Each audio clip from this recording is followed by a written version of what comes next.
Everyone said Asana in April. Asana. Because you don't believe in the Asana. Yeah. Asana. اما لما اقول لك مش عايز اعمل الشوت، لما اقول لك انا مش قادر اتكلم اتعامل، انا دون بليم. خلاص حسام يا خلينا. بسم الله الرحمن الرحيم. Hello people and welcome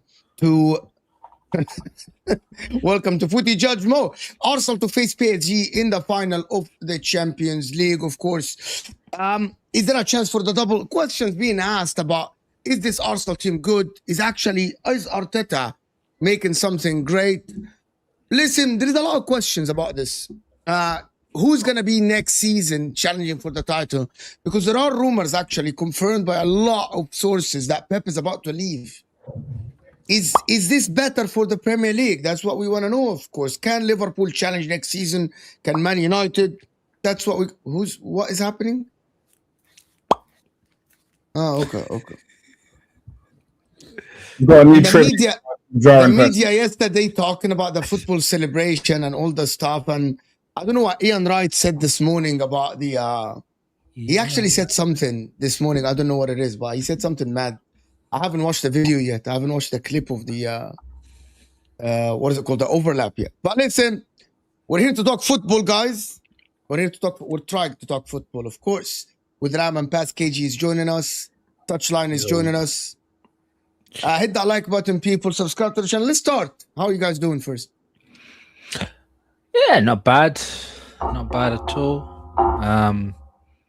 It's been an interesting couple of days. Why is interesting couple of days? I don't understand.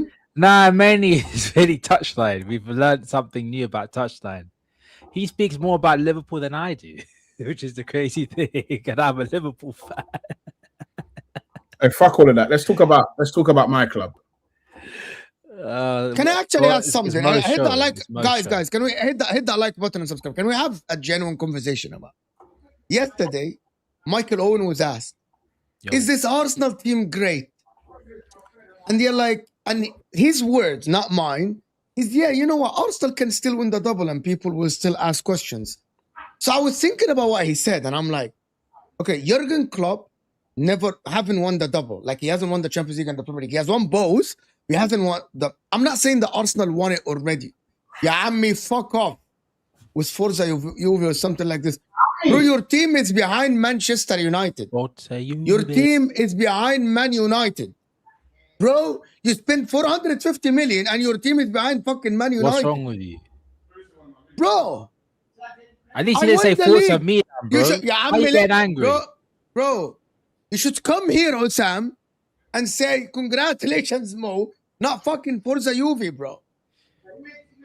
Bro, you hired Arne Slot, bro. At least he don't. At least he didn't put forward to Milan. Bro, he's like, no, Juventus is worse. Broski, my man spent 450 million, right? And Arne Slot is the manager, and he thinks he's gonna challenge next season, bro. Have some shame in the quorum. Is that what? Do you think that, Ram? Do you think you're going to challenge next season? A lot of things need to happen. Like what? I want the players that if we get the players that I think we should Like be who? playing. Elliot Anderson, one of them should be Elliot Anderson. And where would he play? In DM. Okay, and who else? Kvaratskhelia. Okay, now we're being unrealistic. Well, that's what I want. And you have stayed and you have stayed 30 years without a league title. Adi, it's okay. And you have stayed 30 years without a league title. Adi, so fine. Alex Ferguson came in. You had 18 league titles. He came in, 113 left, and you haven't seen a league title, bro. I don't understand why you hate Juve that much if your main rivals are Milan and they're bigger than you. Main rivals are Juventus. Anyway, back to the topic. Forget. I actually want to ask. Let's actually talk about Arsenal. Yesterday, okay. If Arsenal win the double, are they a great team? The question is, Yes. Are they a great team? Yeah. Because yesterday, the question is about the style. Great teams, right? Yeah. Great teams. Yeah. MHF 15. Oh yeah, I forgot this. This is the Netherlands shirt for the World Cup. Is that the 2026 one? 2006. This is the new World Cup. This is 2000. This is the vintage one. I got the new one for this. I was gonna say, 2006.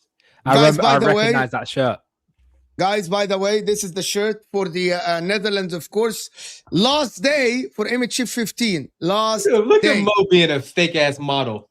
You put him on the big screen. He even put Chat, you didn't see him doing push-ups behind the scenes because he knew he was going to do that just to make sure that. Absolutely.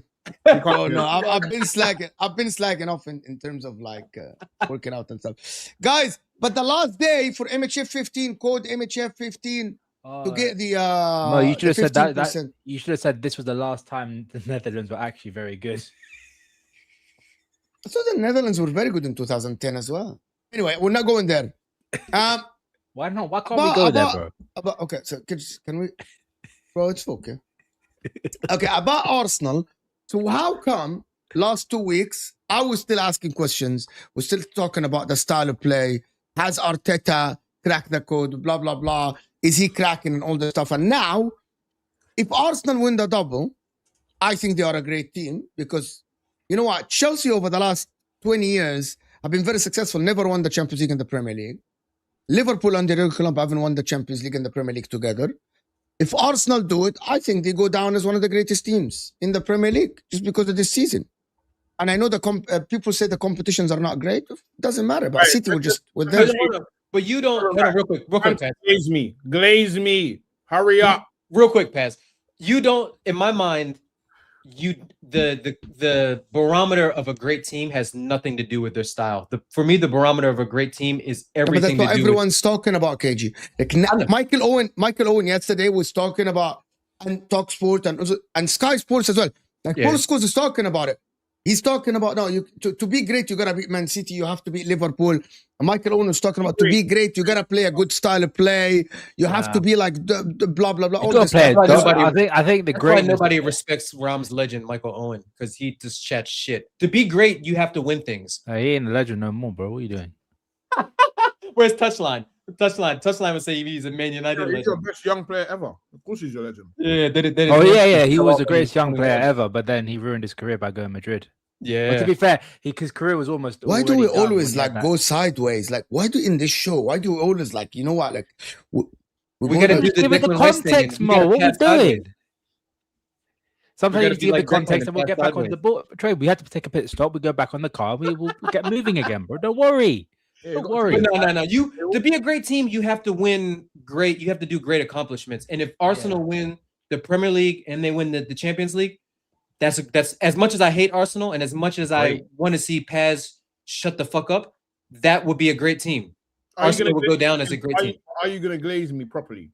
I will never glaze another man. Pause. Facts. So I will give you.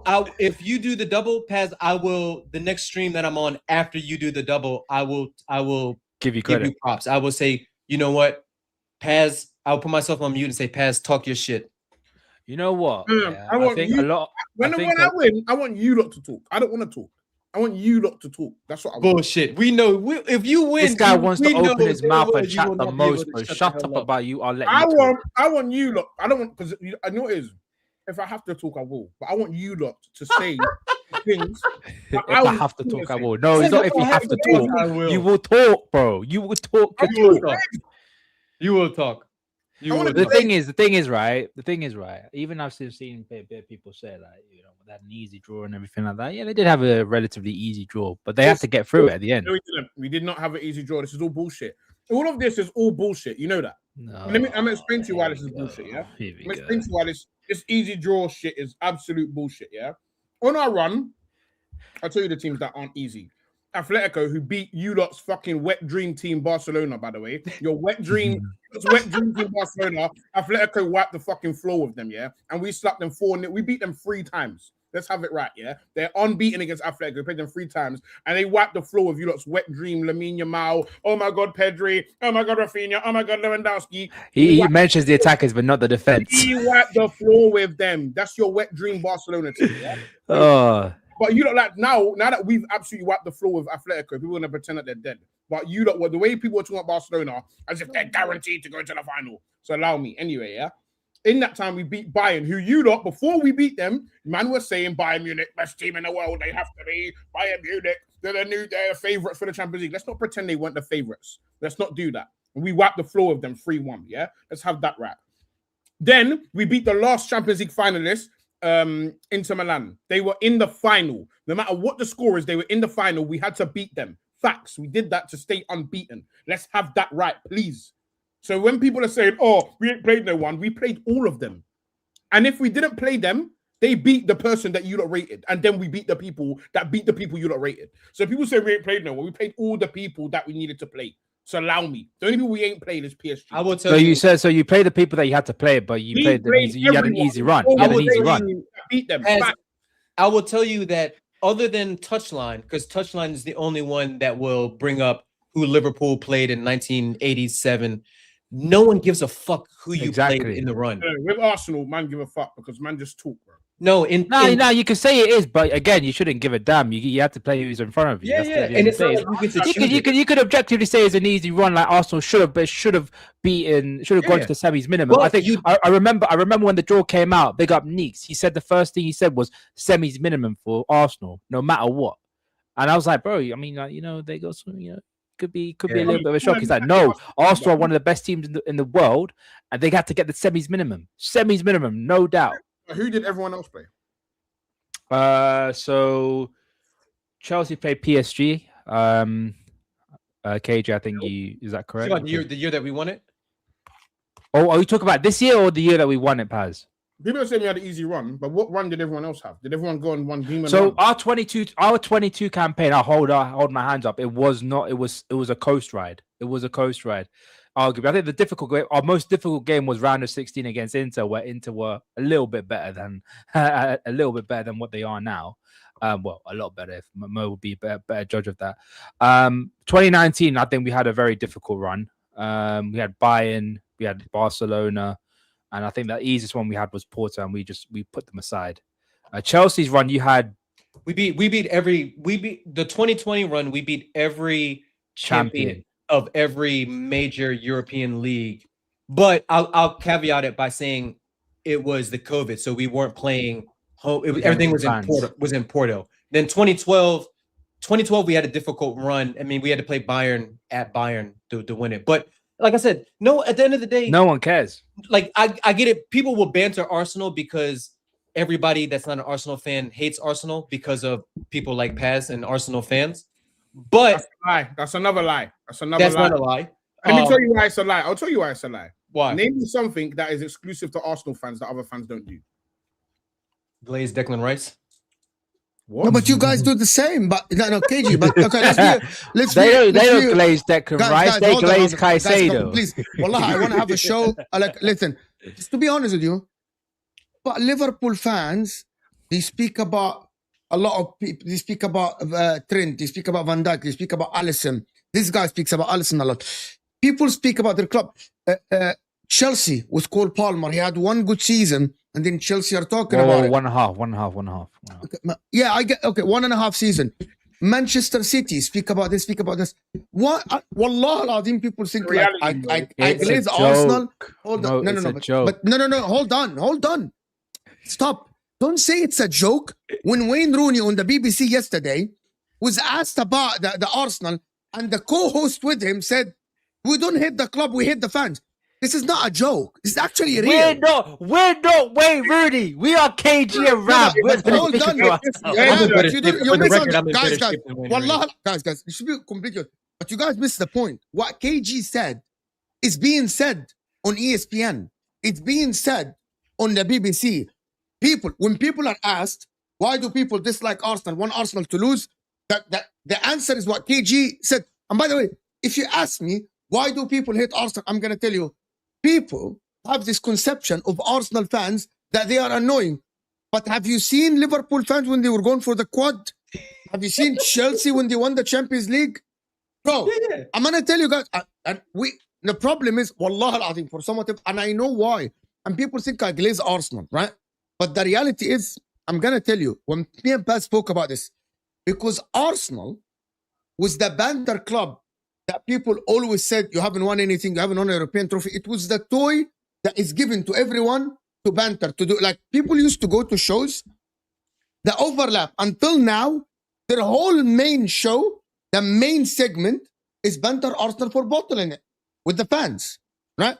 So the problem is people can't fathom that, oh, I'm going to take away that toy from you. So what they do, we hate the club, right? And it's going now to the mainstream media that people are making assumptions. Arsenal fans are annoying. Arsenal fans are annoying. That's very true. My pass is annoying. Chelsea fans were so... But hold on. But Chelsea fans were so annoying after winning the Club World Cup. Every motherfucking time I spoke to a Chelsea fan, all they responded was, we're world champions. Yeah, respect the band. Do you know what? The one thing? But the problem is, we're world champions. It doesn't matter what we do. We want so to. I'll say Ram. Can I say one last thing? And people in the chat would know this. We did Ahwa for 2 years with Ziad. You know Ziad? KG? The Chelsea fan. Yeah. Every time Ziad came on the show, his intro, anyone talks about anything, respect 2 times Champions League winner.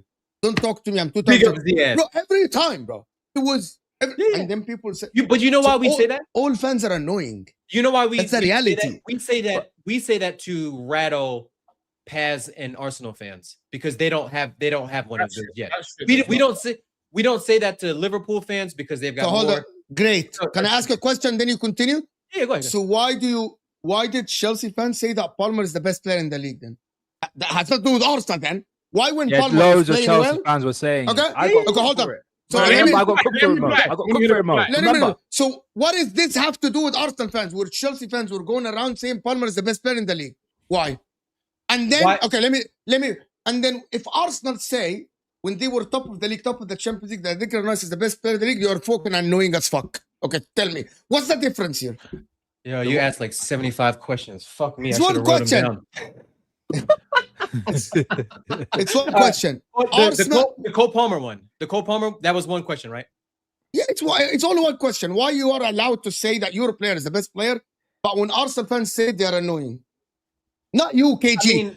It's not you personally, but you get my point, right? Me speaking on behalf of all Chelsea fans, like I probably should, because I'm probably one of the only good Chelsea fans. I would never say that because Cole Palmer, in my mind, it wasn't the best. But the year that he had was up there for one of the best statistical seasons over the last 15, 20 years in the Prem, so forth. So I'll never say Cole Palmer's world class. I've never said Caicedo's world class. I think the only world class player Chelsea has is Reece James. And Reece James, when he's fit. If you want to argue with me about him not even being fit, I will concede and say, you know what, I hear that. But I will say the reason why, and go back to your original point, the reason why a lot of folks hate Arsenal fans is one, there's a lot of them. Like Arsenal fans, as that's it. No, but that's actually it, though. Yeah, you dominate the YouTube space. Like AFTV propelled what we're doing here to a different level, and because of that, it put Arsenal. No, but Arsenal. No, that's the only reason. Like, just to riff off what you said, so we're clear, the reason why people say Arsenal fans are jarring is because there is bare of us. Yeah. This whole space was created by Arsenal fans. This space exists because Arsenal fans made it. That is why. Facts. If Robbie didn't go outside the stadium and start recording crash outs, it was Troops and JT that started. There's no football YouTube. Facts. It was actually Troops who started it. I want to move on from the Arsenal fans and stuff like this. Troops and Robbie together. But let me ask you something. So why no one said that Chelsea are annoying and the fans are annoying? Why I didn't hear it? I'm sick to death of having to explain why Chelsea are good. We're second in the table. We bought PSG off the park. We bought Barcelona off the park. It's time to acknowledge that this ain't the same Chelsea from the banter era. This is a better Chelsea squad that will turn up for anybody that steps up. Hey, big up my guy Luis. And do you know what? Do you know what, Mo? This is why I cook Lewis every single time. No, but hold on. But let me explain to you guys something. Let me explain something. Just small. The problem is because Arsenal are good, people banter them. Chelsea just smelled, bro, the air outside. Chelsea just went outside, bro. Little whiff. Bro, and then Man United. Okay. By the way, Man United now are talking about... Guys, let me tell you the reality. Man United talk about Casemiro being the best midfielder in the league this season. Man United talk about Bruno Fernandes being the best playmaker in the league. They actually talk about Le Mans being the best or the second best goalkeeper in the league now, okay? Yeah, and that's stupid. Not every... Okay, by the way, you were talking about McAllister, you were talking about Van Dijk, you were talking about Alisson, you were talking about Trent, you explain the difference. Gravenberch. Do you know why it's so widespread that people say we hate Arsenal fans? Because people, and I'll be like, I will say AFTV, and then people will start saying things like United stand. They'll start saying, I put it this way: I represent the people in the world that actually don't know enough about YouTube football channels. I actually don't know anyone, and I tell you what I do fucking know is AFTV. And have I ever gone on that channel and clicked and started watching through it? Never in my life. But I tell you what I have seen. I've seen Troops. I saw DT. I saw Claude. I saw all these people, and I had no interest in YouTube football channels ever. I've never, ever sat down and watched YouTube football before I started making videos, ever in my life. The only people I even watch now is Mo and Hassam. And I can tell you for free, the difference is that AFTV infiltrated mainstream culture.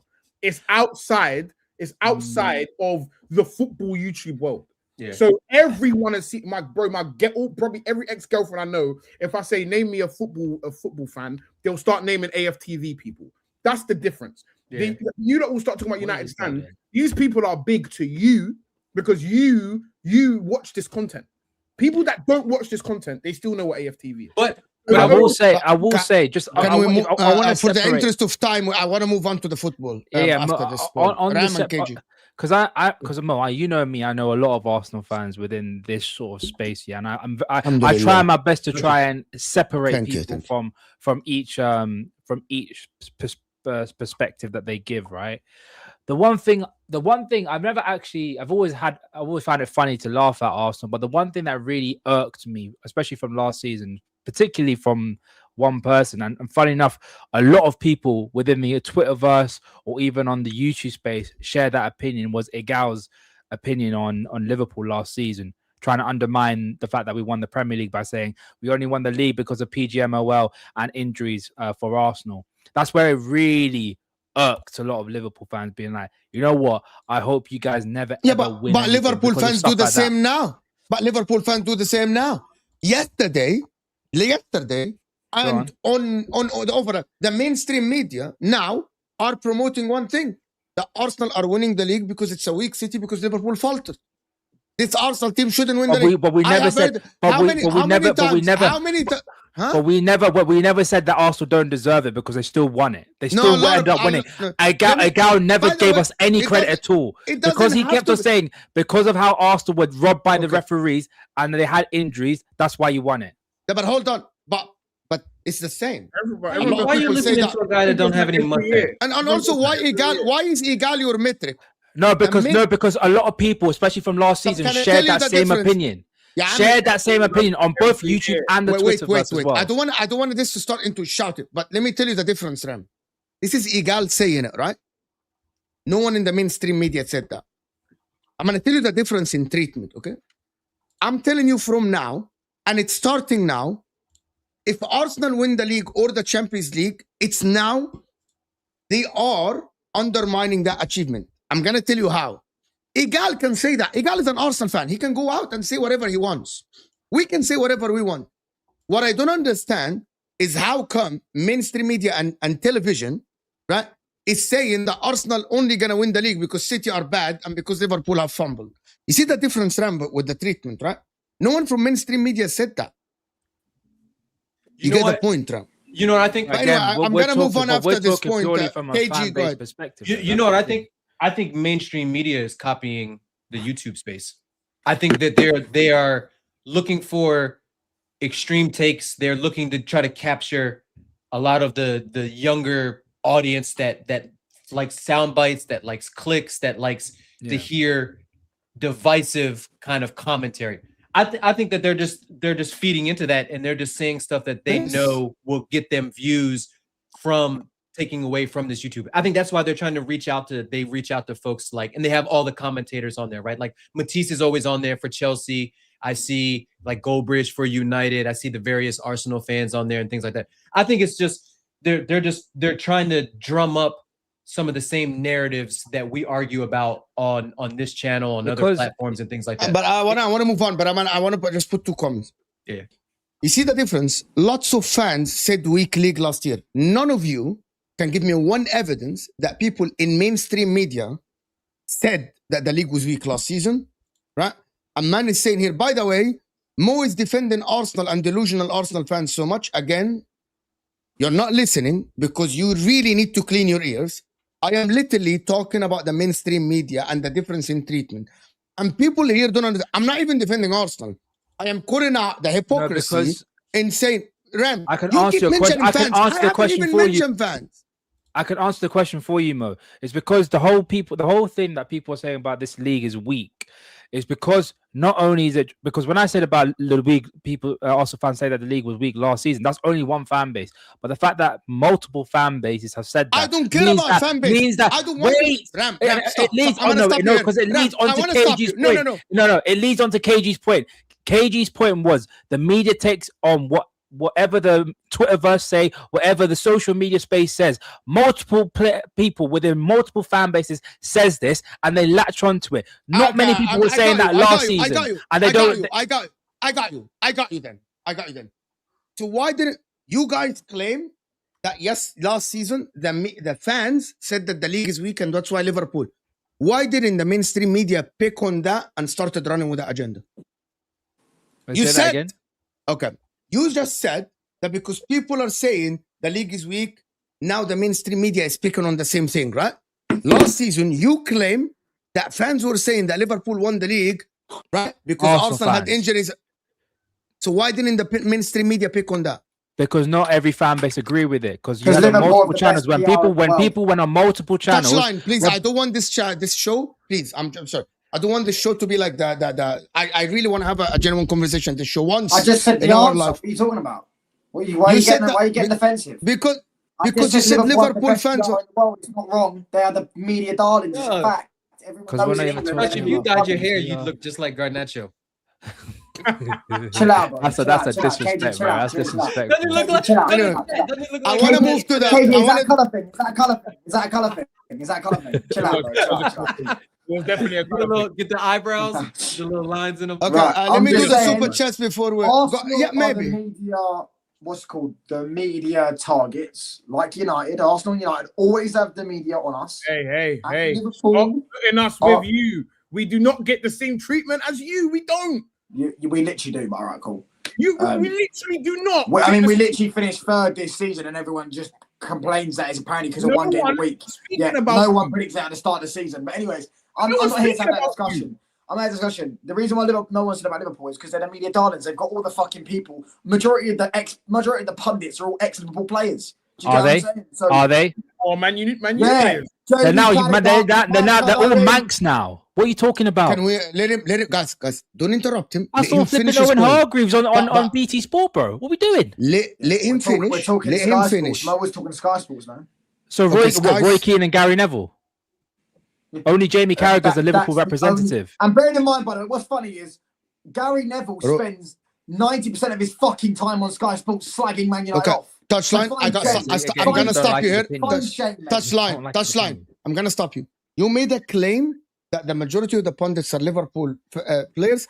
I don't care if your own players, your own legends are slagging off your club. That is besides the point. We can discuss this next time. The reality is it's Roy Keane, it's Gary Neville, it's Owen Hargreaves. Who else? It's Paul Scholes. It's Wayne Gerrard, Rooney. It's Souness. It's Carragher. Souness is not there no more. Now we're gonna start. We're not gonna discuss. We're not gonna throw bare names. Arsenal guys. Only Ian Wright. Exactly. Ian Wright. We don't get the same treatment. Okay. Let me now I wanna go to the football. Why you all bullied Hamza as well? Big up for where you all bullied Hamza was no. Don't say I didn't bully nobody. I did not bully nobody. Stop! I'm removing you from the fucking show. Shut the fuck up. Shut up. Bro, KG, that's a sign of a guilty conscience right there, bro. I'm just saying, that's a guilty conscience.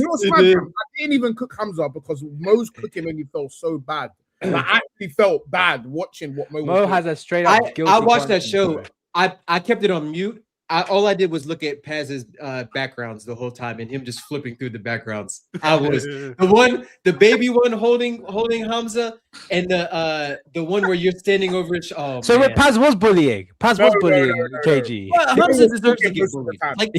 Like there's this negative connotation around that one right there. There's this negative connotation. Some people need to get bullied. Like you need to, if you talk. The Hamza's the kind of guy that slaps someone in the face and starts crying when he's like getting beaten up. We aren't gonna sit here and actually make it a fact that I bullied Hamza yesterday. You did. Come on, I didn't. It was not a victim. It was a show. No, you did bully him. Did he deserve it? That's a different story. What the fuck is that background? It was a show. Okay, guys, I need to respect the super chats. I need to move on from this. This UEFA Champions League will be different. Arsenal wearing a home kit. What? People are talking about the final. By the way, it doesn't actually. I don't think it matters at all. By the way, I just want to comment, please. Can you blow up that people champs comment? Say that again. See, people champ 1996. Can you put his comment on the stage? No, but people actually believe it though, Mo, about kits. Like I know certain Liverpool and say that again. This? Yeah, that one there, please. Just leave it there. Okay. Let me do this way for Champions League. LTC saying we all know Skelly and Saka about to smoke PSG, and we're gonna talk about the game by the way. Brother, that's like 3 weeks away. People are talking about PSG. People talking about PSG saving football, which is another thing that I don't understand. Why don't I want to talk about that at one point? Like how? Okay, can I? Let me explain to you something. Logic. I'm gonna tell you guys something, and the fact that there are people talking about PSG saving football. PSG, a manufactured football club that owned by Qatari, that actually buy whoever they want in the world, right? That play in Ligue A, that literally can rest players every week, and people talking about them saving football. How crazy that is. That's crazy. Yeah, that's crazy. It's actually crazy. It's actually nuts. I like it. And I support that take. Let me explain. KG, you are a Chelsea fan. I completely agree with you. Let me explain why. Every year in European football, there's like 5 or 6 teams that are in contention to win the UCL. There's like in that respective league, there's 2 or 3 teams that can win it. It's nice to see new teams come in. Paris is a huge city. I know Paz thinks Paris is a shit city. I wouldn't argue with that. I've been there multiple times. But Paz, why all I'm saying is it's nice to have other big. It's nice to have like new big clubs emerge on it to break up the monotony of Liverpool, of Man United, of Bayern, of Inter, of all the traditional big sides, and that narrative that PSG can rest players is so bullshit. It's people talking out the same side of their mouth. On one hand, no, listen. Let me break it down and then respond to me. Respond to me after if you think if I'm wrong. For years, when PSG was failing in the Champions League, people were saying it's because their league is sucked and they're not tested. And when the intensity of the Champions League comes up, they can't match it. Now, when PSG raised their game and went out and got a bad boy manager, bad boy players, all of a sudden it's PSG have the competitive advantage because they don't have to play. PSG played 70-some games. That's also true. No. Let him finish. Let him finish. Half of their players were Dembele's been hurt for a long part of the season. Doué fucked up his knee. Fabian Ruiz missed 4 months. That brother pulled out last night as well. All of their players because of the wear and tear. So all I'm saying is you can't say PSG play in a farmers league and then also historically say, well, they never were able to raise the intensity because they had the league wrapped up. Which one is it? You know what it is? EPL fans, Chelsea fans can't complain. Man United fans can't complain. Arsenal fans can't complain. Liverpool fans can't complain. Man City fans can't complain. We're 5 of the 10 richest clubs in the world. You want to compete with PSG on the European scale? Build a fucking squad that can compete with it. Arsenal got a squad, yeah. Arsenal went out there and they've done it. They haven't won anything yet, but they put themselves in that position. Chelsea hasn't done that. Liverpool haven't done that. Man United haven't done that, and even Man City over the last few years haven't done that. I don't like to hear when you hear teams, and this is cheeky coming from a Chelsea fan because of all the money that we've spent over the years. And I'll never say, you know me guys, I'll never shy about it. If you're rich, you're rich. If you're poor, you're poor. It is what it is. But if you got money, fucking spend it, and buy. You can buy trophies in football. It's always been that way. Always been that way. Okay. Here's the issue with your point. Yeah, is I feel like you've misquoted people's problems with what PSG are doing. Yeah, what PSG are doing, for me, it's not even just PSG. It's a lot of the leagues across Europe, and the Premier League is the only league that is reluctant to do what these other leagues do. I hear that point. From an Arsenal fan's perspective, which is what I feel like these people are defo boying it. So which is what thing they're doing is moving fucking fixtures around so that these fuckers can have Premier League. The Premier League does that as well. Number 2, not for us. They ain't done that shit for us. Nah, the Premier League only do it if it hurts the schedule. If it hurts the schedule, we'll move it. Anyway, another thing that these rats are doing is across this magnificent front line you lot are talking about. The guy that's played the most has played 25 games in the league. The next guy's played 20, and the other guy's played 19. So because they've been hurt. Compared to the rest of no, they have not all been hurt. Yes, they have. They have not all been hurt. I know for a fact that you don't watch PSG's fucking game. One of them has been hurt. Yeah, I will. Do you want to bring this shit up? All of their attackers. Wait. What's the argument? KG, what's the argument? Okay, this is very strange. Again, we're going to shout again. Out of the camera. I don't want to see you that close again. Stay back. Anyway, the reality is, you know, like, oh, what you saw up to the level. Let's actually have a bit of fucking shame here. Let's not act like PSG are some little club that have fallen to luck. They have been buying the world for years. Let's not. Now they are a little club that have had luck in 2012. Let's actually have it. Let's have some damn shame, bro. They have been buying the world for years. They tried year on year and failed because they bought the biggest players in the world. They had Messi, Neymar, and Mbappe, brother. Are you actually trying to wind me up today? You're coming at it from a perspective as if PSG are these little clubs that have finally just found their way in the market. They haven't. They destroyed the market by paying uncopious amounts for players. People don't even know how much Neymar cost. This is how dark it is. People don't. The amount of money these. Now we know how much he cost. We don't know how much he was paid. The point is, we don't know what the fee is. That is insane in itself. These lot are low key for their period. They single-handedly fucked the whole market up. Let's have it right.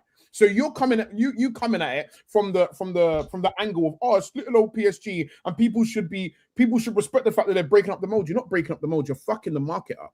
You're fucking the market up, and your league is actively buoying the rest of the league by moving fixtures and giving you rest when you've already had the rest of hell. You've had the rest of hell. That's an EPL problem. That's a Premier League problem. It's not if everybody else accommodates their top clubs in Europe, and the Premier League doesn't do it, that's a Premier League problem. No, it isn't. It isn't. Yes, it is. No. It's not just. But I wanna, KG. Can I tell you? Can I give you the facts then to see what you guys, where you guys are? Can I give you the facts? So Kvaratskhelia, who hasn't had one injury this season, one injury. Oh, injuries. Oh, hold on. Guys, let me. KG, I went and checked. Kvaratskhelia in transfer market hasn't had one injury. That's what it says. Maybe you know transfer market. Hold on. He actually, by the way, they have 2 cups as well. He played 25. No, they have 1 cup. They have 1 national cup. They don't play the leagues. Do you know how I know Mo's lying? Hold on. Mo's lying. Yeah, push his face up in the camera to tell me they've all been injured. Do you remember when he come off the bench against Chelsea? And I saw every blemish on your face, bro. Kvaratskhelia has had injuries this season. Kvaratskhelia has been injured this season. I'm closer to the camera. KG. I know. Pat, remember when? Hold on, KG. When you played, guys, I'm not gonna do the show like this. I'm not gonna do the show like this. You can't just interrupt me and say I'm lying for no reason. I literally give you the source where I went to the fucking injury, right? Why not? On transfer market, and no one interrupt me, please. Okay. On transfer market, you know they get something called injury history. I went to the injury history of Kvaratskhelia on transfer market. The last injury he had was 11 days on January 3rd, 2025 in season 24-25. Maybe he was injured after. Hold on, let me pass. Let me finish. Please, I'm sorry. So for you to say touchline, oh, Mo's lying, KG. Mo's lying. Bro, I literally told KG, where is my source? If you have another source, you can tell us. No, but KG didn't mention Kvaratskhelia. No. I don't give a fuck what they say. Tell us our source. Okay, touchline. Tell me our source. Go ahead. It says here, and I know he was injured before the Chelsea game. He's had an ankle sprain, which you just said. So you said he did. Hold on, you said he didn't get any injuries this season. That's what you said, and then you just said that he did get injuries. It says he had a thigh muscle injury. No. I'm muting you again. I genuinely said I'm muting you again. You're not talking because you're trying. Just say you're wrong, okay? In transfer market, just say you're wrong. On transfer market, I'm muting you again. On transfer market, which is most of us, because this is accurate. I know KG the same. Am I wrong, KG? We get the injuries from transfer market. It tells you how many days he missed. A player missed this many days. You pick. Okay. But maybe I picked the wrong. Maybe I picked the wrong player. Yeah, because KG didn't mention Kvara. I picked the wrong. I don't care. He mentioned. I was about to make my point because I was rudely interrupted by touchline. Okay. The point is, I know there are other players. So now let me continue. So this season, Kvaratskhelia has not, based on transfer market, has not missed any games due to injuries. Hakimi. He played 2,500 minutes, right? 2,500 minutes. And they have 2 cups. Chelsea, Moises Caicedo have played 3,800 minutes. Right? You see the difference, huh? I didn't go to Arsenal players yet, okay? In about 3 more games a season, 3,800 minutes, okay?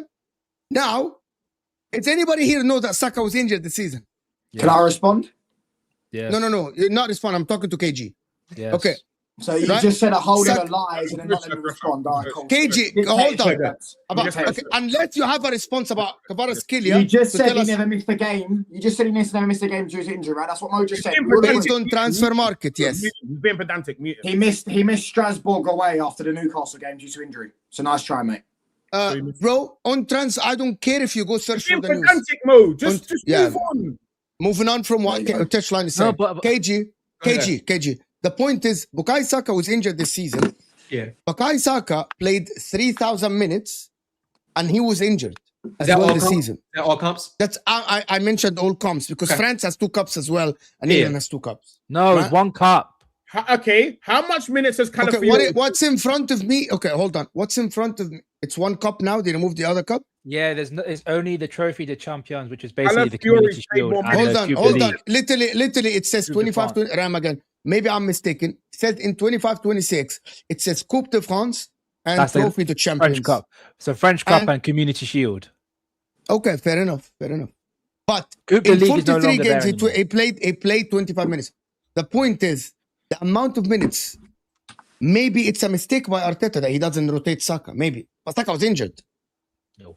Yeah. Everyone was injured our whole team where we've had injury crisis, and they've all still played more minutes than these PSG guys, bro. So like you don't be pedantic and say, "Oh, he missed one game against Strasbourg. He's been what?" Let's have it right. We know what they've been doing. So for you not to act like they haven't been doing it, it's just gonna piss man off, bro. Like, so let me just anyway. Now can we go to back to what KJ was trying to explain? Yes, KG. I'll make it quick. So Kvaratskhelia is the outlier. So he 100%. Let him finish. He proves your point. He proves Paz's point. Dembele's missed 18 games this year due to multiple injuries. Barcola's missed 7 games due to multiple injuries this year. Desiree Doué's missed. Okay. Hold on. Give me 2 seconds. Desiree Doué's missed 18 games due to injury this year. PSG, I get it. Like everybody knows, it's the same thing for Bayern. Like they wrap their leagues up relatively quick, even though this year they left it late. Lans had a good year and things like that. Yes, I hear it. But to me, that's not a PSG problem. That's a EPL problem where EPL is not protecting their assets when it comes to deep runs in the Champions League. I'm all for it. But my thing is, if everything is good, if 5 people do it one way and one person does it the other way, my natural inclination is that one person that does it the other way is why are they doing it? Well, you know why they do it. Hold on. Let me ask you a question. Wait, KJ, wait. No, stop, because this is gonna wind me up. You now started talking about who's the outlier. How many games has Marquinhos missed due to injury? I've got it right in front of my. Oh, Marquinhos is 47 years old, bro. No, he's not. He's 30. He's 30. I've got it in front of my black eyeballs right now. Why don't you do Pacho? Why don't you do Pacho? Just stop. Why don't you do Pacho, bro? He had. I told you. Let him finish then. He had a dead leg. This motherfucker has played 12 games. Don't lie to me and say they're not boying it. They are boying it. Why don't you do Pacho? Why don't you ask about Pacho then? Because I'm going. Guys, okay, I'm gonna explain to you why. I'm gonna move on, but I'm gonna explain why did I mention Kvaratskhelia, KG, because it wasn't about the injuries. The reason why I mentioned Kvaratskhelia because I knew he wasn't injured this season. But you know why I mentioned this? Yeah. Because if you aren't injured, like I said, you play 3,800 minutes in the Premier League. So this is why I give you 3. I give you 3. You get my point. If you are injured, yes. I get your point, like, but also if you are, been rested, by the way. I was gonna say, Liga also has 4 less fixtures. Also they don't have the 2 cups. They for so people I think. But I get what you're saying. Yeah. But I know people. I know exactly. Your brain is not fully developed to fathom what I said, my man here in the comment. He's like, Monjo, I mentioned Kvaratskhelia on purpose because there is no point of me mentioning an injured player missing games because normally you would miss minutes. I'm talking about the fully fit players play less minutes than the injured players in the Premier League. Does that make sense? Yeah. So anyway, long story short, now I want to talk about the players. Ratinha had a 2-day injury and he was rested for 20 games, bro. No, you know anyway, what? Weak league, yet finalists in the Champions League and Europa and Conference League.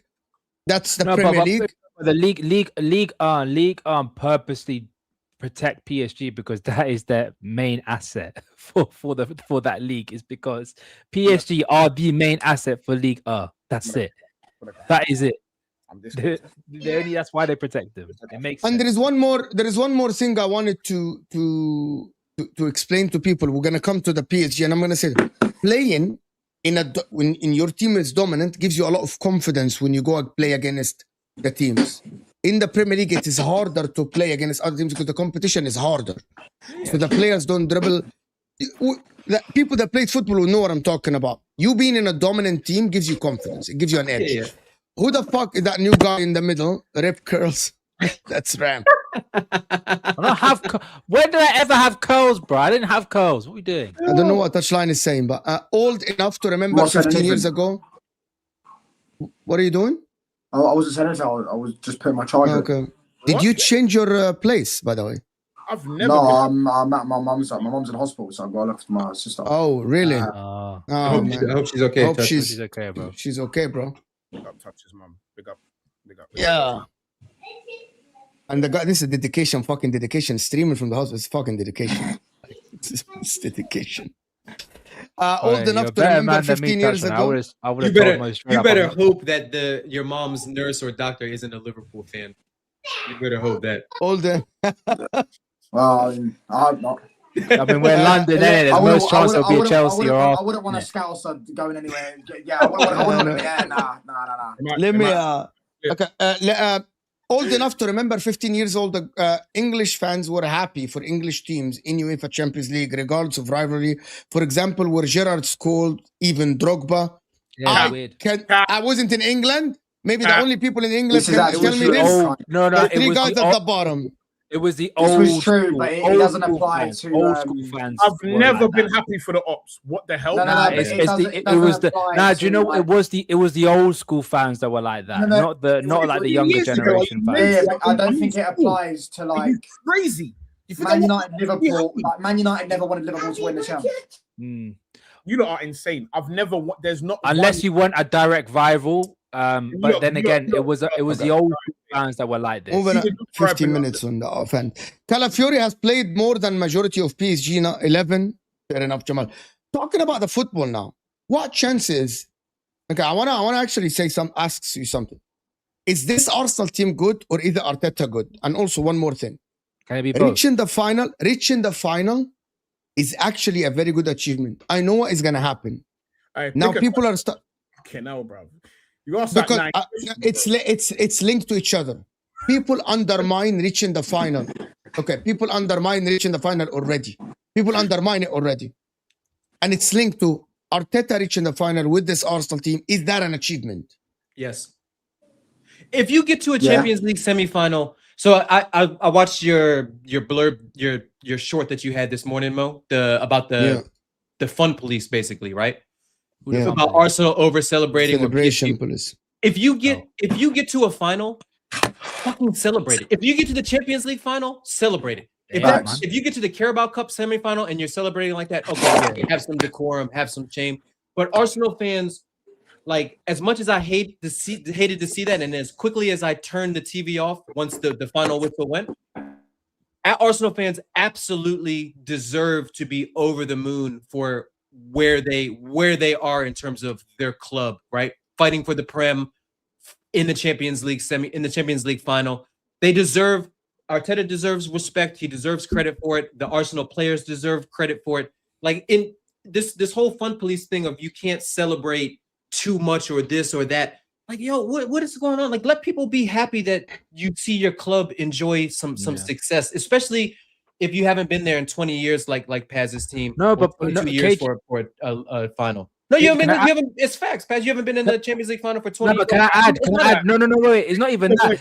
Can I also add on top of what you just said? It's the first time they actually saw their team at home go to the Champions League final. The last time they were in the Champions League final was it? They were I think you beat Villarreal at Villarreal, no? If I'm not mistaken, Paz. Sorry, say that again? In 2005? In 2006, you beat Villarreal in Spain to go to the Champions League final. Yeah, so you weren't actually at home. Very rude, boys. Yeah, that's what I'm saying. It's the first time. It's the first. And let's be honest. It's the first time the majority of the Arsenal fan base at the stadium would have seen their team go to a Champions League final. Like some of them probably weren't even born when they were lost in the Champions League final. They're probably quite a few of them were like 20 years old. Their entire life, so the entire history. So it's an achievement. So and again, it's the first time they've done it at home. So I even though I hated it, I'll be honest, you guys got to do as much as possible. I don't like the tone. I don't like the tone. You know, because we're being complimentary, and you've all gone around the room and said it. You've all gone. I've heard it now. I've heard it. I get it. I've heard it. Say it again. I'm crashing out. I'm letting you know from now. What? I hear it. No, of course, celebrate it, bro. You want it's an achievement to get to a Champions League final for every single team in the world other than Real Madrid. I agree with this. Literally. Not Barca. No. Barca. No, even Barcelona. You know, Barcelona haven't reached the final since Messi. That's what I'm saying. They don't, bro. Before Messi, bro, it's for 10 years, bro. It's 10 years since 2015. Barcelona haven't played the final. It has been 11 years now. It's gone to 12 years. It's not. It's a big achievement for any club other than Real Madrid. So now comes to the fact that if Arteta loses the final, two people has he failed? No. No, they get the Champions No, League. because they lost to the better team. Because I think majority of people in the world will say PSG are the best team in Europe. Even if they weren't, though, the Champions League. If they win the league, it can never be a failure of a season. And also getting to a Champions League final is an achievement in itself, as we've just said. So he hasn't failed in Europe because Arsenal are not a European powerhouse. Let's not pretend they are. Before Mikel Arteta, I think they only got to two semi-finals. Three semi-finals. Who's the European powerhouse? For me. Let him answer that question quick, please. Who's the European powerhouse? In England? No, who's the European powerhouse? Real Madrid, AC Milan, Bayern Munich, Man United, Barcelona, Liverpool. You're not a European powerhouse. You're not even in Europe. Nah, but if you say United, you got to say Inter. You got to say Inter as well. I'm a European powerhouse. I knew you was going to say that. That's why we've been to 5 Champions League finals. In Europe, you cannot. But then you got to say Inter Milan are also European power. I think it's like you said, it's only Real Madrid you could probably. Obviously, all right, cool. Paz, you've got IQ, mate. Yeah, obviously, I'm talking about in the history of football. You've been to 2. This is now your second Champions League final. That's what I'm saying. How many Champions Leagues have you won? The fact we'll say. How many Champions Leagues have you won? 3. That is not a chat, bro. That is literally not a powerhouse. There's like 4 clubs that have won more than us. That is literally not a powerhouse. There's like 5 clubs that have won more than us. You're not even in Europe, and you've won 3. You're not. Wait. Just to quickly clarify, is it true that Valverde got KO'd? Yeah, he fell over and banged his head. And his head split. Nah, but apparently Tchouaméni was the one that KO'd him. No, I don't know if that's true. They're twisting it, but it's like he fell over and banged his head and his head split open. They're twisting it. He was there, was you? Mate? Oh, okay, fine. Guys, can we not go to Man United being a powerhouse in Europe or not? They aren't, so it's fine. You're just not a powerhouse. I actually, guys, I'm just gonna tell you something. I actually don't think that even Liverpool are a powerhouse in Europe. It's not. Milan aren't a powerhouse in Europe now. Milan used to be. Guys, here you go. You are a powerhouse. What people talk about a powerhouse in Europe is when do you not celebrate reaching a final? If you reach the final every other year, like Real Madrid. Yeah. So this is when we're talking about. Otherwise, the last time Man United reached the Champions League final was 2011, right? So that means if Man United reach the Champions League final, they have they made that's an achievement. You get the point, guys. Because European powerhouses. I said it's an achievement. But European powerhouse. And it's an achievement for everyone apart. There's one powerhouse. There's only one. You might want Real Madrid powerhouses. The last time there was multiple powerhouses was probably back in the 90s where Juventus and Milan used to go to the Champions League every other year. Powerhouse.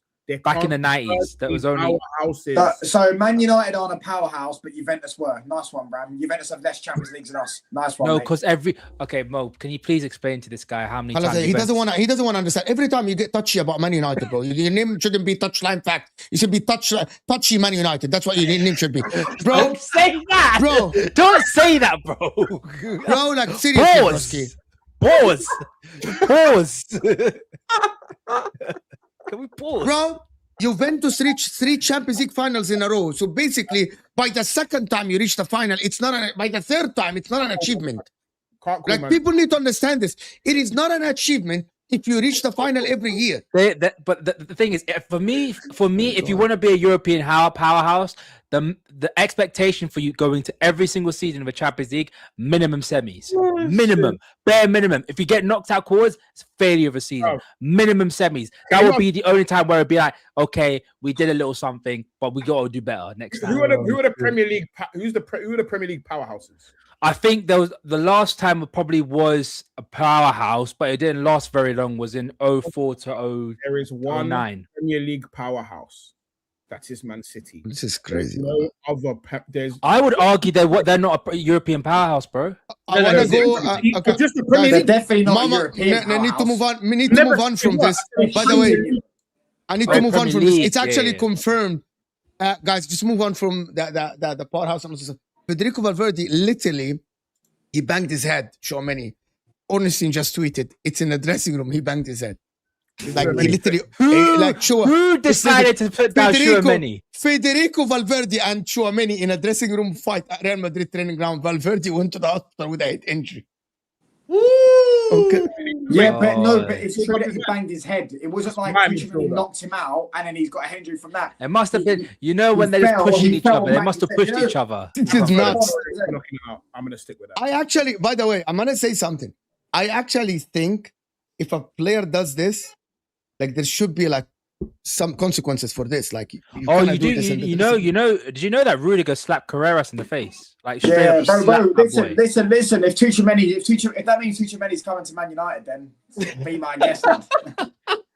Imagine if he goes to PSG. Only touch would circle that back to Man United. Can I figure out something? Who in this Arsenal team is before moving on from this? Who in this Arsenal team is getting the PSG starting 11 in Europe? Can you give me both 11s, please, Mo?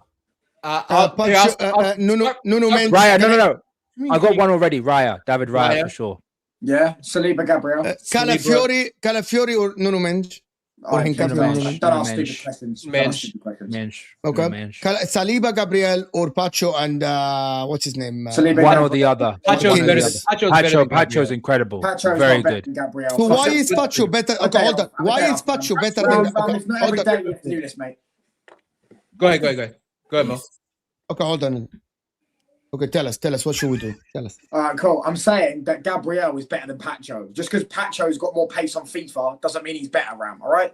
Oh my days, we're not doing this. Bro, you know Pacho is decent. He's not. He's decent. Pacho is very. You guys disrespect Pacho too much. Someone said Declan Rice. Declan Rice don't get anywhere near that team.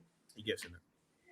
Actually, okay, so let's finish that. Number one, it is so harsh. It is very harsh if you say that Gabriel doesn't get there, because literally they are miles defensively better than PSG.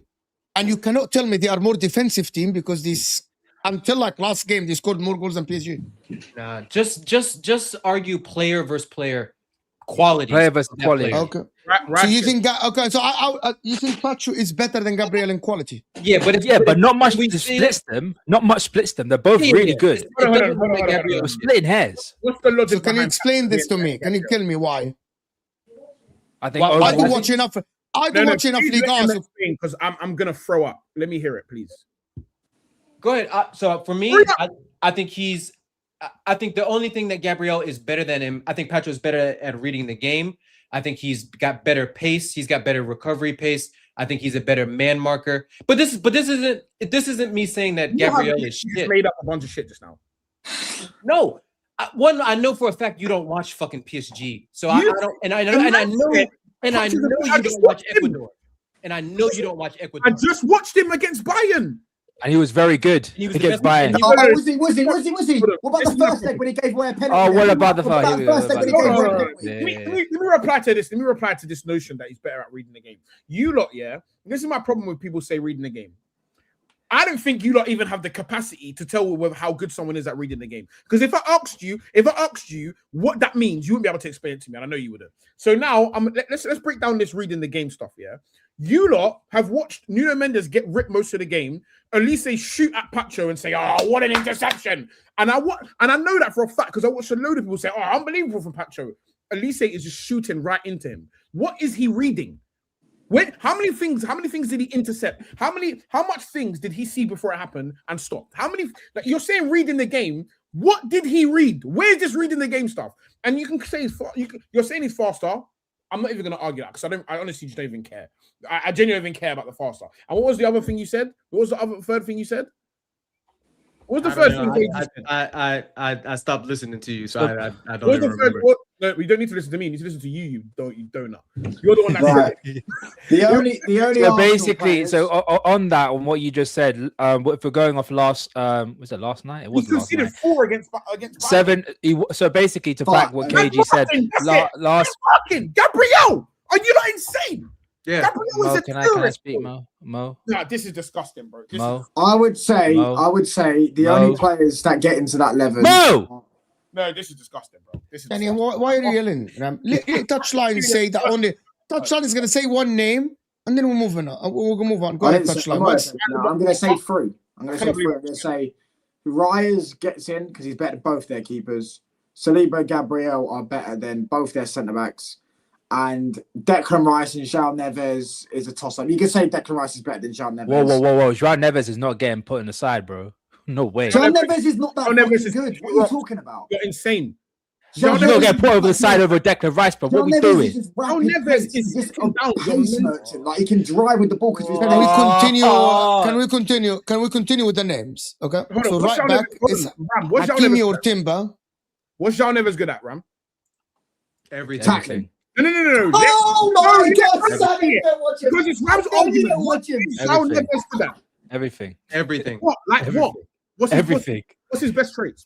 Tell me. Sell him to his me. passing's great. His defending's great. He's just overall good. He's just overall very good. I'm done. Fuck off, Ram, bro. KG, it's hard to have a debate when they don't watch the guy play. I know. Like, Yo, stop doing that dumb shit, bro. We all fucking watch him. Stop doing that dumb shit. We all watch João Neves play. I'm actually losing brain cells. Is there even a point? Is there even any point? João Neves is the player that you Arsenal motherfuckers think that Declan Rice is. You know what's so disappointing? Like you because he's foreign. That's who you think Declan Rice is. You think like Declan Rice can pass? You bust a nut when you see a Declan Rice pass map and there's 4 passes that go forward, but we see him. And the Declan Rice was good. Was good. By the way, Declan Rice still gets finish. Let KG, guys, stop.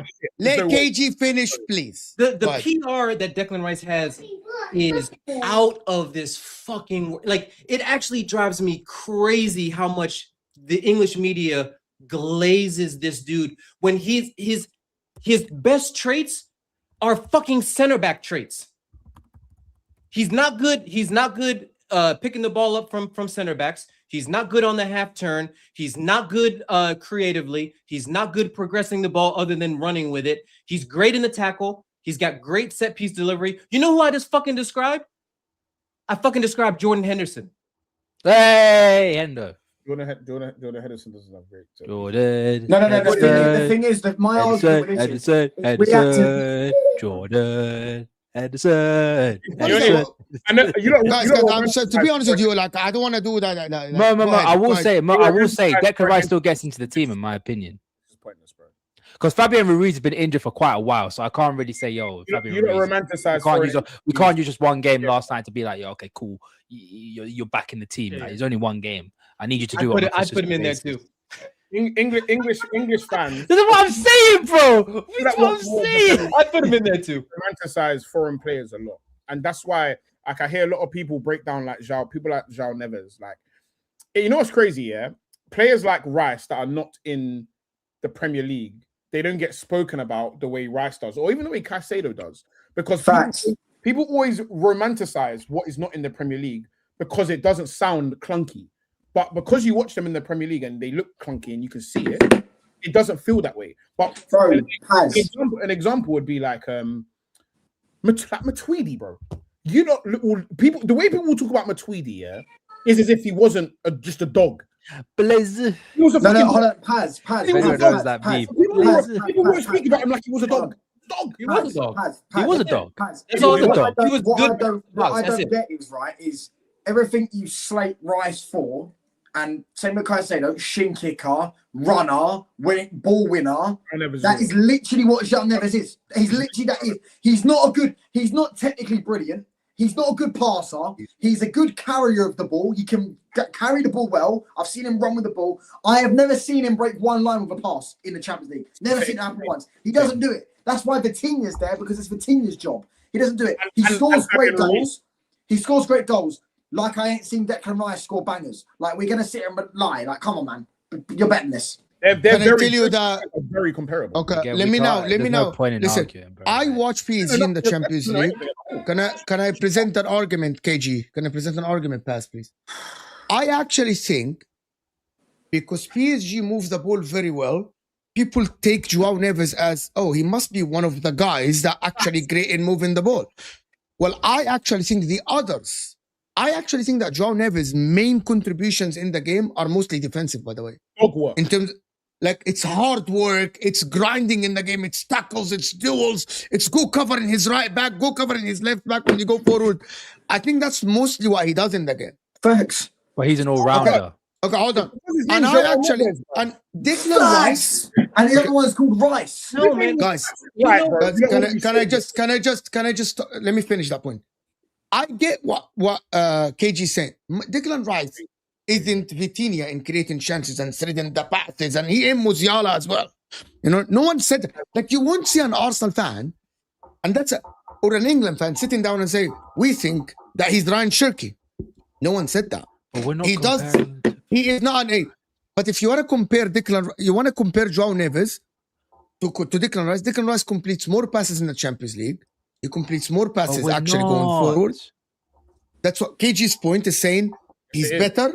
KG but I would still have Declan Rice in the team, Mo. You called him a centre back. No. So why are you That's getting not the point. That's not the point. That's not the point. He is a centre back. I get what João Neves does. Okay, guys, just a fact are I went and checked the stats, right? In terms of João Neves, by the way, is very comparable because PSG are dominant and Arsenal are dominant in the Champions League. João Neves is actually better than Rice defensively.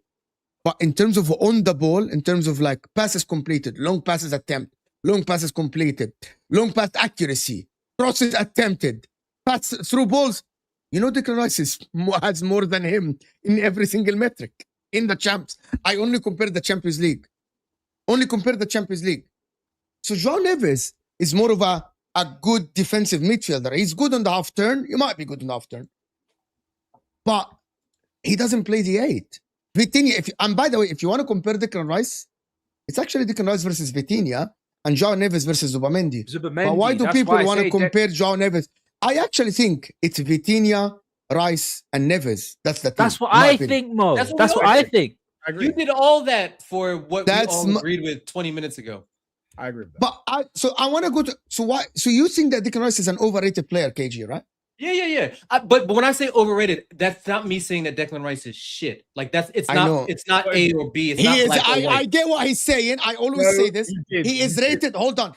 He is rated higher on actual eggs. He thinks Declan Rice is a 7 or an 8 out of 10, and people think he's the best player in the world. No, Mo, he's walking it back because you know what it is, and you know what's mad. Because hold on. Because when someone disses someone that I like, I now have to corner the guy that you like.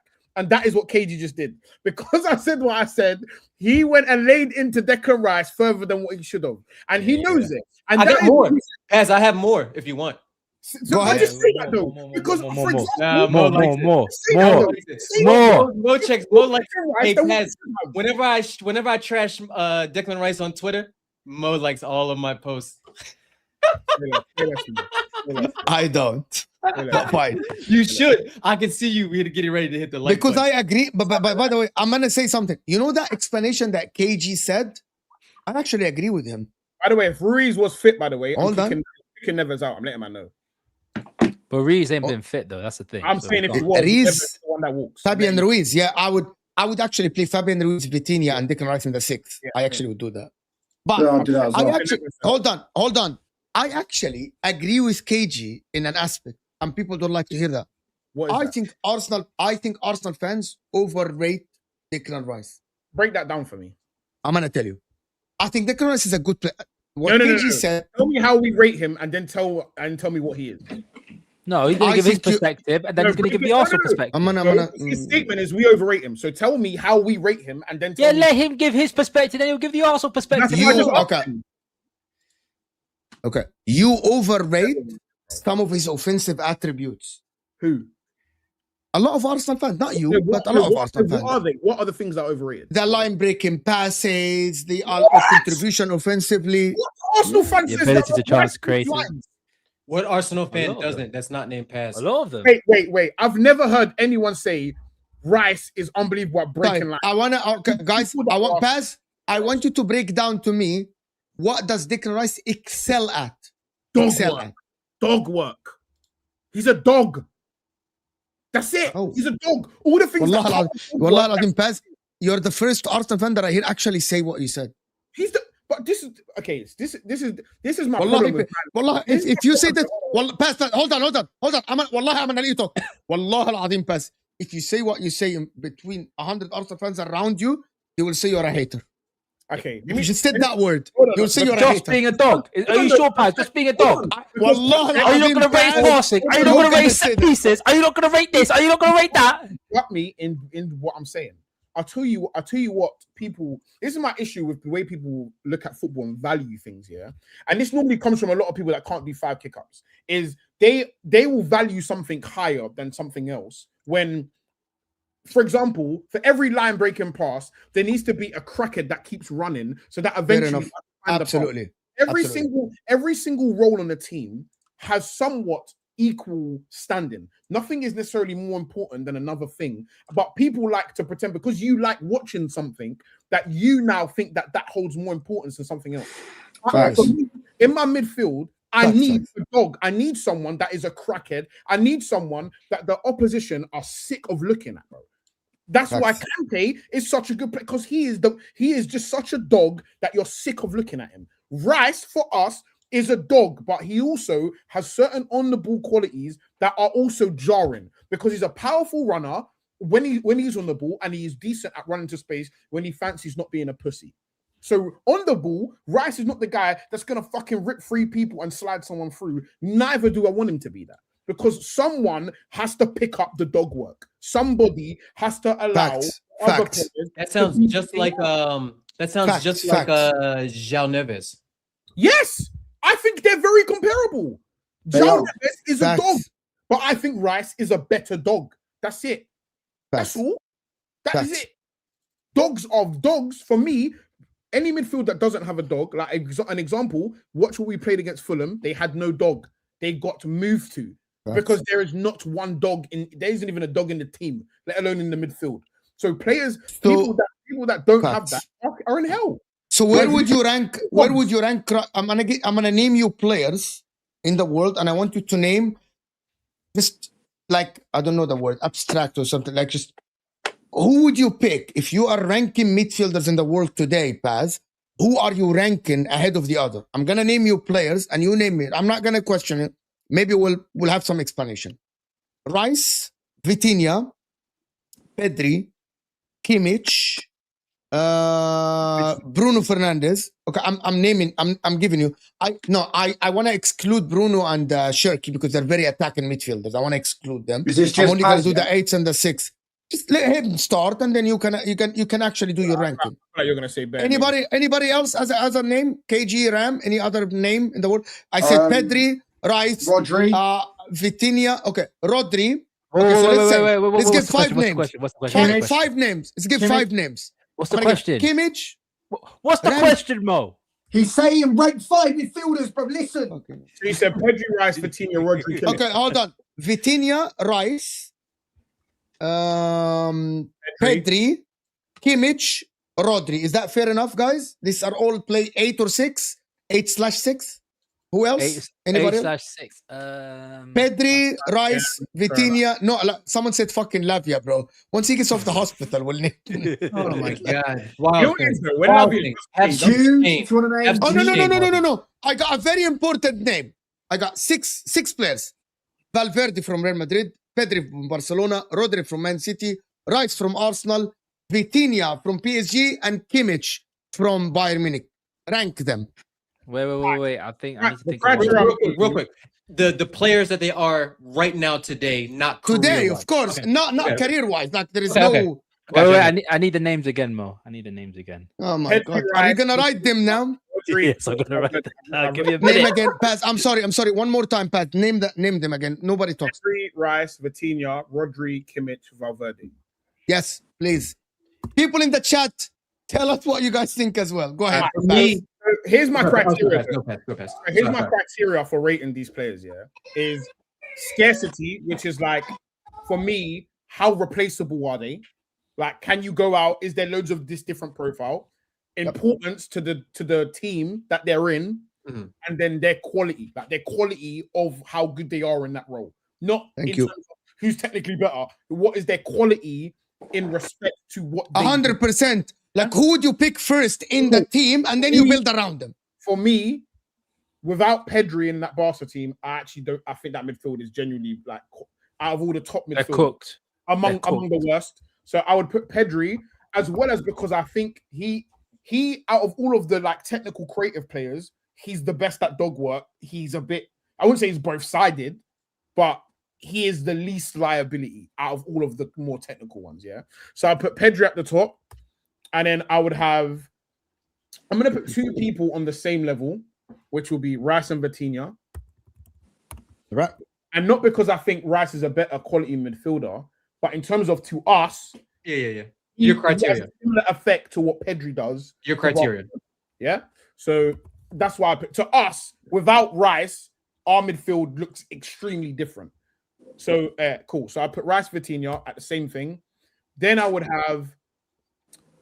The issue is because Rodri's been out so long, which is why he's not in that tier.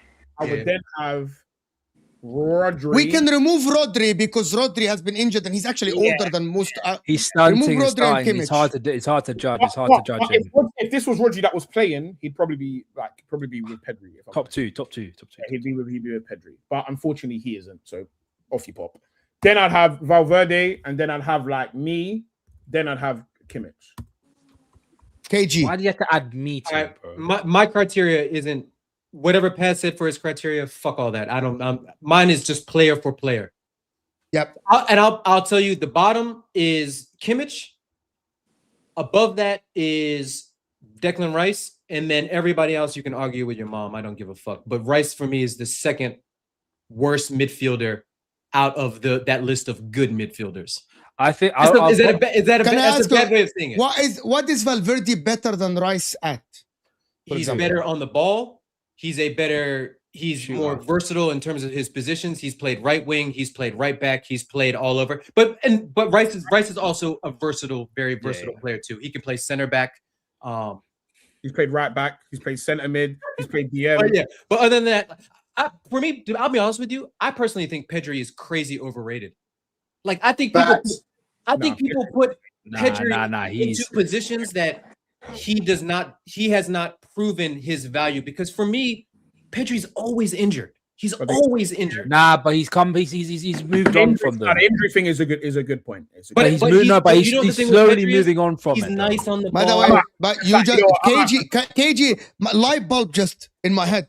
I'm dropping. Declan Rice isn't injured. You know what I mean, right? Availability is a good ability. I know availability is a big part of football. It's a massive part of football. Rice, like Paz's the best thing that Paz has probably ever said on this show is that Rice is the dog. Like that is true to its down to its core. He's always available. I love that about, like, I would like Declan Rice at Chelsea. I wanted him when he was up for, like, you know, when he was thinking about moving and stuff like that. I would have taken Rice. I know his limitations, but I also believe in what Paz was saying, in that you need players like that, and that he fills a very important part for Arsenal, and Arsenal would not even be close to accomplishing what they accomplished without him. But for me, when I like midfielders and I think about midfield qualities, I don't see the on the ball. My criticism of Rice is only on the ball. Yeah. Off the ball, he's better than all of those guys by quite some distance off the ball. So I'm gonna do my ranking at the end. Touchline. Yo. If you're not ready, Ram can go. No, I'm ready. I've got to go in a minute. So I will go with Vitinha 1, Rodri 2. Rodri's played like 2 games in 2 years though. Yeah, we're not counting Rodri touchline. How can you have Rodri second? Rodri's in the fucking thing, bro. What are you talking about? We're not counting him. Are you stupid? No, okay, let him finish. He's got go ahead. Fucking wrong. Right. You about to get him kicked out the hospital. Vitinha, Rodri, Pedri, Rice. Who was the Valverde? Kimmich, the only one. Valverde. And Kimmich, Valverde. Yeah. Valverde. Ram.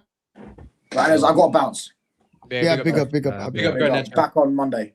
Ram, you're getting beat this weekend. Hold up. Are you gonna win? Don't bite, Ram. Because we're not beating you. So you have to bite. You and Touchline, you have to continue. Go ahead, Ram. So my list was Pedri, Vitinha, Valverde, and Rice are the same, and for me, Kimmich. I think Kimmich is with Rodri, in my opinion. I think if it's 27-year-old Kimmich, it'll be a different conversation, but he's old now. I can't believe I put Valverde below Rodri. That's insane. I need to. I changed my list. But if Rodri was at his peak, then he would be above Vitinha, in my opinion. What about you? What about you, Mo? You didn't answer your own question. I actually think, for me, I think Pedri is number one. Yep. I agree. I think Vitinha, I wouldn't put him over Declan Rice, actually, because I think, for me, I genuinely believe that having a flaw defensively is actually a big thing in football. You also failed in the Premier League. Let's make sure we had that. By the way, I'm gonna tell you guys something about this. I don't make the rules. I'm gonna tell you something. You play for Wolves. That's a big rule. Played with Ruben Neves. I know that Vitinha is very important to PSG and what they do. But for me, I like more balanced players, right? Pedri, I like Pedri because Pedri is ridiculous going forward. And I think Pedri's football ability is nuts. Like, the reason why I put Pedri number one, because I think Pedri on the ball is head and shoulders above the rest of them. I don't believe you, man. He's ridiculous, right? He's ridiculous. I don't believe you, man. So for me to, okay, let me guys give you an example. For me to ignore one of the flaws in your game, you gotta fucking excel in the other. I can neglect it and I will work around your flaw because you're so good in the other thing. For example, Messi. People said that Messi used to walk on the pitch. But because he's the best when he gets the ball, you gotta ignore that he walks. You have to ignore that he walks when you don't have the ball. Why? Because he's ridiculous at. And I'm not saying Pedri, but because Pedri as a midfielder is great. For me, I think that watching Valverde and Declan Rice, they're similar. But also Valverde, every time we watch him, Real Madrid are playing on the counter attack. So he has 50 fucking yards to run into, and he shoots. Rice also moved to him, by the way. By the way, people forget that because you watch Real Madrid in the Champions League and they play this guy, they play there's so much space, and you watch Barcelona against Real Madrid, and Real Madrid have like 100 yards to run into. You know what I mean? You think Valverde is great. Okay, does Valverde play like Pedri against low blocks all the time and he's marked by one or two players? No, that doesn't happen. That's why when Arsenal played Real Madrid, well, Valverde was non-existent though. Rice was. So Mo, I don't believe you, bro. I don't believe you, Mo. I don't believe that you prefer more balanced player, more all-round players compared to just one. Unless you excel like Pedri, I would take the more balanced players. This is why, by the way, I'm going to tell you something. You know why I always said that Caicedo is better than Enzo Fernandez? You know me, I die on this hill, right? Yeah, but everyone says that. Because I think, no, I'm going to tell Hussam doesn't. No, I don't care about Hussam. Don't bring up Hussam, bro. I'm not Hussam. Go ahead. Because I'm going to tell you, I'm going to explain to you why. I want to hear you glaze my players. If Enzo Fernandez excels going forward and he's like ridiculous in terms of like distribution and he's phenomenal on the ball, I would ignore his defensive flaws. Enzo Fernandez, literally, players walk past him. You know who I have the same for? McAllister. But Caicedo is more balanced. Caicedo can pass, can shoot, can play long, but also excels defensively. That's why I prefer Caicedo. I always like you. Don't. Regardless of what everybody else says, Mo, I always did like you. I don't believe you still, bro. I don't believe you still. But you know what though? No, I don't. But Mo, I don't care about Everton, bro. What are you doing? Like Enzo, like for example, Enzo. People thought that Enzo's great on the ball. Is he Pedri on the ball? Is he even Vitinha on the ball? I'm going to tell you something. You know, is he even Bernardo Silva on the ball? No. We need to stop this Caicedo compass shit, bro. We need to stop this shit, bro. Oh, no, but you're absolutely he's cool on the ball. I still don't believe Mo. I still don't believe. What do you mean? Say that again. We need to stop this like Caicedo. He's what? All this Caicedo on the ball stuff is starting to make me feel sick, bro. What? Nobody said he's great on the ball. Nah, he's just competent. He's competent. He's a good passer. He's a good passer. He's competent. I think he's similar. I think as Rice, I think for example, Rice category. Yeah, competent category on the ball. Yeah, I said that. Yeah, I agree. Competent, you can say that's good. I never said. I said he can pass, he can shoot. I never said he excelled in shooting. He excelled in passing. How many goals Caicedo scored? From the DM, I think he scored some for Chelsea. Good one. 3, I think 3 and 4. I actually genuinely just don't. Yeah, last year he was like 3 or 4. No, he's got 3. He's got 3. He's got 3. But here is my thing. I actually think he takes long I get what Paz is saying. Now we're having a genuine conversation about Declan Rice and his role on the pitch. He covers a lot of ground. I think he covers most of his teammates. I think he actually can carry the ball.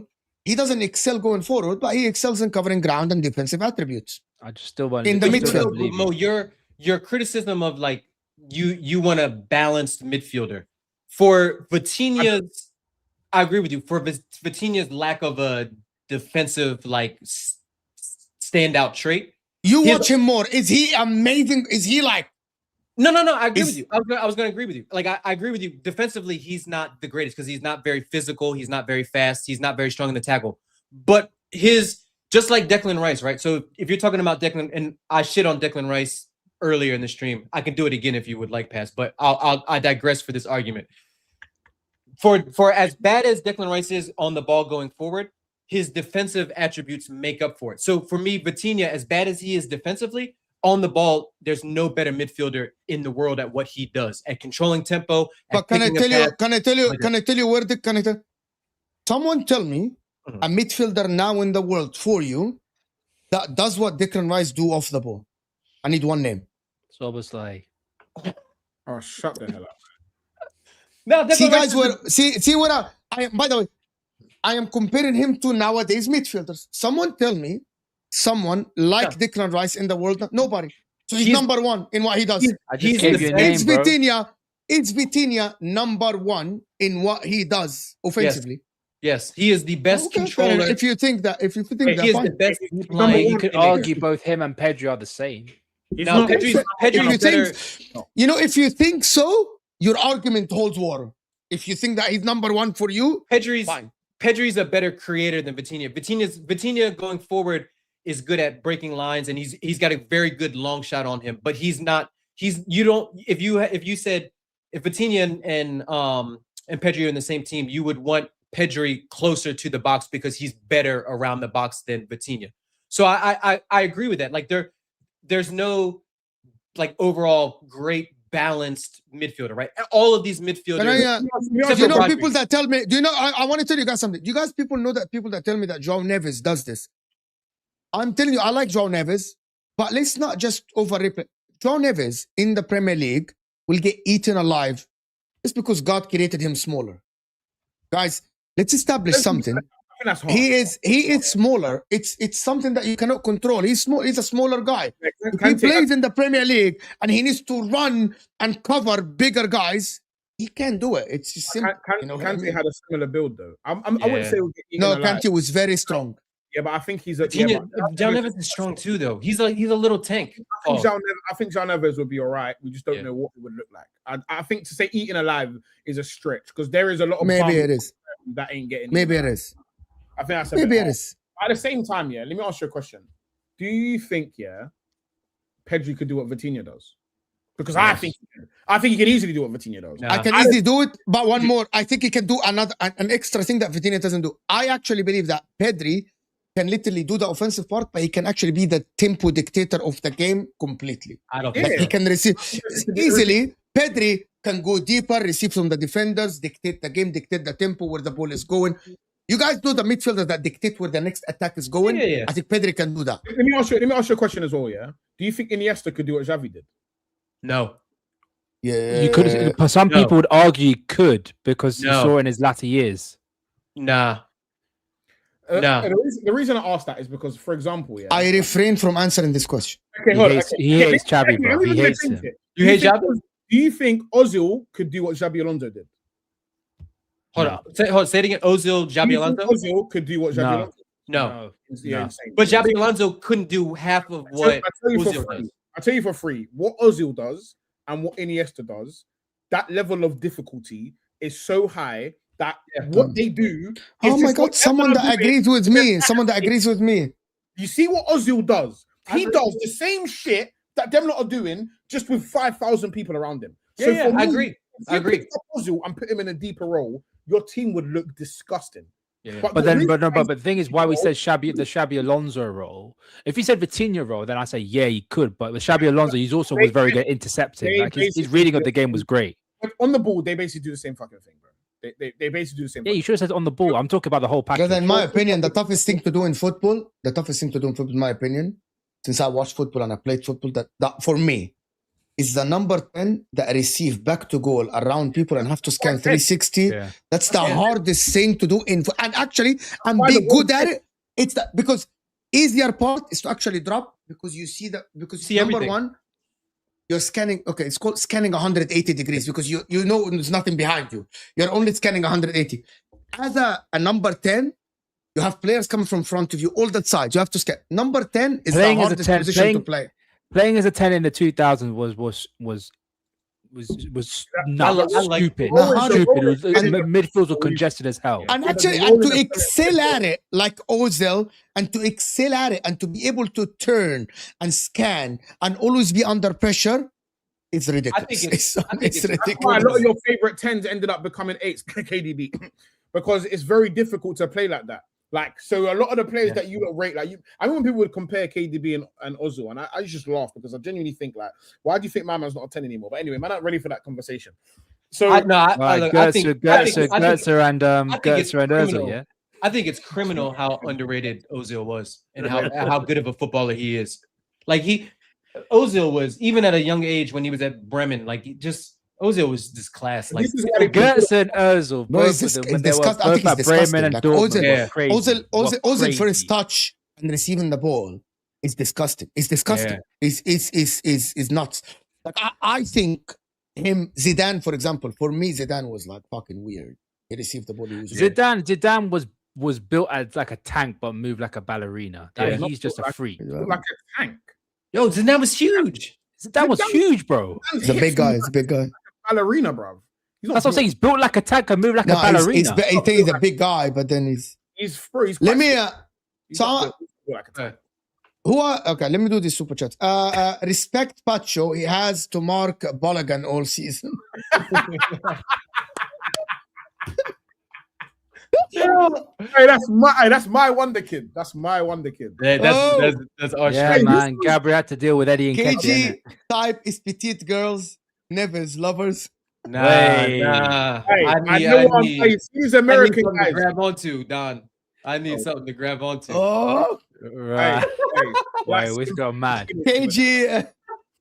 And that's hang on a minute. Who's that in the DP? Who's that in the DP? That's why he likes Neves. Who's that in the DP? That's Don, Arsenal fan. Neves is 5 feet with long hair. KG style. That is Gara his type. Sorry, KG, that is your type. No lie, that is your type. Definitely your type. Hey, if you see my Instagram algorithm, you would know, Don, that ain't my type, homie. I didn't show it then. Hey, we'll show that after. Mo, I like you, but that's a lie. One thing Arsenal fans rate Rice for his engine and breaking the opposition's play. Even other things is extra. I still don't believe you, Mo. You stretch that one still. I still don't believe that you prefer the more all-rounded player to the special. No, I thought you meant the petite types. The only thing that needs to be balanced is the group of midfielders. I don't like players that don't excel in something and have flaw on the other side. I don't believe you still. I still believe you prefer. I don't believe that you prefer more all-rounded players over the one that specializes in something. I don't believe. No, but to specialize in something, you need to be amazing at it, like a Pirlo. Yeah, What's Pirlo a specialist at? Dictating the game, long passes, short passes. Who would you rather have? I'm going to ask the question. Who would you rather have, Seedorf or Pirlo in their prime? Oh, Seedorf. For me, Pirlo is one of my favorite midfielders ever. See, this is why he's a liar. I told you, he's a liar. He's a liar. Any of those players in the top 10 midfielders of all time? I'm curious. Pirlo. Seedorf. I think Seedorf should be. Seedorf, underrated as hell. Would make my top 10, you know. Seedorf is the ultimate guy that could play. I top 10 midfielders. I don't will forget names, but I love Pirlo. For me, I don't think Pirlo. Like Pirlo's someone that I would pay to watch. Pirlo's one of those people I would pay to watch play because he was so he always looked like he was in control. You know what it is? No, but Paz, question is he better than Xavi? Can I do that next to the super chat? Yeah, much better than Xavi. He's miles better than Xavi. When pundits on mainstream media keep on talking crap, it's because there is no fucking accountability. Yeah. Wait, what do you mean by that, AMT? What do you mean by accountability? I'm gonna tell you. Paul Scholes told Ian Wright that even if Arsenal win the double, they aren't a great team because they didn't beat Manchester City and Liverpool. Huh? Here's wait, say that again. What? Mo. Paul Scholes. Let me say it again, Paz. Paul Scholes said that even if Arsenal win the double, they aren't great because they need to beat Manchester City and Liverpool. I feel they beat Man City. I'll tell you one thing. He's not great because he didn't start for England. So that's when you start for England. When you start for England, then we'll talk about you being a top. You know when you actually Can I get in on this Paul Scholes hate now that Touch isn't here? Now when you actually Paul Scholes was one of the shittiest defensive midfield. Like I know he was better around the box than he was a 10. Not only is he a shitty pundit with boring takes, not only is he a fucking weirdo with a foot fetish with his daughter, but he was also one of the worst tacklers you will ever fucking see. Do you know what is the biggest misconception? And these United scumbags decide. Okay, no. We're not going to Scholes here. Like no, Bo, I need to say it. I need to say this. I'll say this and we'll move on. Yeah, I'll say this and we'll move on. You see Paul Scholes at left wing. Yeah, when they say Paul Scholes moved left wing. Did you know that this guy had the freedom to do what the hell he wanted? Yeah, he had the absolute freedom to do what the hell he wanted, and he had Lampard and Gerrard doing the dog work for him. Look at the narrative behind that. I swear. Look at the chat. The chat is in uniform with the Paul Scholes hate. Yo, big up the footy Judge Mo community for the Paul Scholes hate. Paz clap. Don't clap properly, bro. I know you're on it, bro. Everybody, look, Arsenal fans, Chelsea fans, Liverpool fans, Man City, the one Man City fan that watches your show, all of them are all in unison on Paul. Hey, big up the chat. Big up the community. Shut the show down, Mo. We're never going to get more unified than this. Pedri, Rice, Vitinha, Valverde, Rodri, Caicedo. Pedri, Rice, Vitinha. Okay, fair enough, Marco. That's not a bad. How did Caicedo sneak himself into the list? I got sneak into this conversation. I got Marco. Hey, respect the super chat. Respect the Canadian people. Would you rather have Kimmich or Caicedo, Paz? Caicedo. Paz. I think Chelsea just got him in hell. Wait, Kimmich when he's not a pensioner. What about Kimmich when he wasn't a pensioner? The problem, the reason I have to corn Caicedo is because they corn Rice. So now I have to shit on him. No, Paz, when Kimmich isn't a pensioner, bro. He's a pensioner now, bro. He's a pensioner now. No, but I mean, if you're talking career, like Kimmich, there's in not the Prem. Yeah. Kimmich is in the comments. These are just saying that Scholes can't tackle and he's shit, and he's one of the worst sixes ever. That was actually KG. My kind of people in the chat. You started it, Paz. You started it. What did I start it with? You started it, bro. You're the one that mentioned Paul Scholes, bro. You mentioned Paul Scholes. What, no? I mentioned Pirlo. I mentioned Pirlo and Seedorf, and then you started to bring up Paul Scholes. Mo brought it up in a super chat. You absolute liar. You dirty, filthy liar. You nasty. And that shirt back there is shit as well. That's one of the shittest little. Do you know why he hates it? Do you know where the shirt was from, bro? Do you know where the shirt is from? Old school, Gerard. Was that 17? Number 17? This is 2001 when we beat them in the FA Cup final. The fact that you think I remember that is jokes. You were there, bro. I know you were there. Kimmich and Valverde, by the way. Yeah, he did. Yeah, but Kimmich is a pensioner, bro. Come on, man. I like Kimmich, actually. I think he's a good player. Kimmich is a cool little player. Kimmich is a good player, bro, but he's old. Furthermore, Kimmich dominated the midfield because they had 66% of the ball, buddy. But people were telling me Vitinha was dominating. I didn't see it. Nah, but Kimmich didn't create anything, bro. That Pavlovic kid is. Pavlovic looks cool. He looks like Rice. He looks like Rice. Last time I checked, you need the ball to dominate, and Vitinha didn't have. Pavlovic looks cool. Yeah. I wouldn't say that they've dominated Bayern in that game. It was a professional job. They got it done. Kimmich dominated that midfield. Yeah. Anyway, listen, I want to thank everyone that joined us, of course. Why are we ending the stream, bro? Yeah, I'm not done talking about skills. Why are we ending the stream? Why am I not ending the stream? No, why are you ending the stream? We're having a good discussion about Pirlo and Xavi.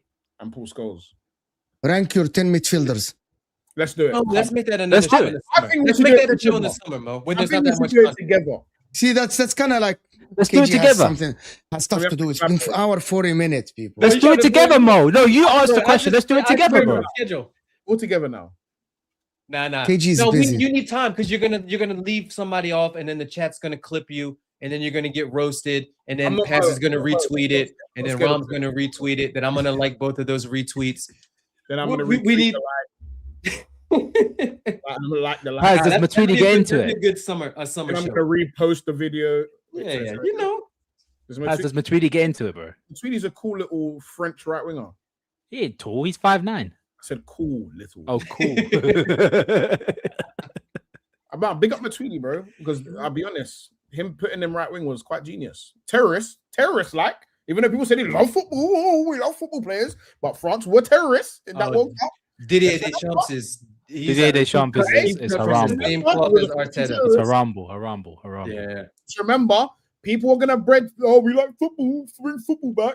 Didier Deschamps that you don't love, Kante, they were all fucking terrorists, bro. Wait. If you say tiki taka is basically give the ball to Messi and hope to God, would you argue Deschamps ball is basically give the ball to Mbappe and hope to God?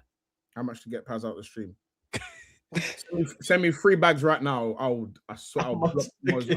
block Mo's number today. Mo, I asked you a question, bro. Tell me. If tiki taka is give the ball to Messi and hope, is Deschamps ball give the ball to Mbappe and hope? Yes. Or Griezmann. I think they have good players. I don't think they have bad. I think there is Dembele. There is I put it this way: there's two of the most terrorist things that I've ever seen in my life. That was Ryan Bertrand on the wing and Matuidi on the wing.